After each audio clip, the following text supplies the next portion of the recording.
ആലപ്പുഴ കലവൂരിൽ വീട്ടുവളപ്പിൽ കൊച്ചി സ്വദേശിനി സുഭദ്രയെ കൊന്ന കുഴിച്ചിട്ട കേസിൽ അറസ്റ്റിലായ പ്രതികളെ കസ്റ്റഡിയിൽ വിട്ടുകിട്ടാൻ പോലീസ് 18-ന് കോടതിയിൽ അപേക്ഷ നൽകും.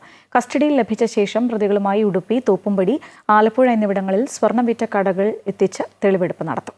കൊല നടന്ന കലവൂർ കോർത്തുശ്ശേരിയിലെ വാടക വീട്ടിൽ പ്രതികളെ എത്തിച്ച് തെളിവെടുക്കേണ്ടതുണ്ട്. സുഭദ്രയെ കഴുത്ത് ഞെരിക്കാൻ ഉപയോഗിച്ച വസ്ത്രം ഇനിയും കണ്ടെടുത്തിട്ടില്ല. പ്രതികളായ കൊച്ചി സ്വദേശി ശർമിള, ഭർത്താവ് മാത്യൂസിന്റെ സുഹൃത്ത് റെയ്നോൾഡ് എന്നിവർ റിമാൻഡിലാണ്. ഓഗസ്റ്റ് 4-ന് കാണാതായ കൊച്ചി സ്വദേശി സുഭദ്രയുടെ മൃതദേഹം 10-നാണ് കലവൂറിലെ കോർത്തുശ്ശേരി വീട്ടിൽ വളപ്പിൽ കുഴിച്ചിട്ട നിലയിൽ കണ്ടെത്തിയത്.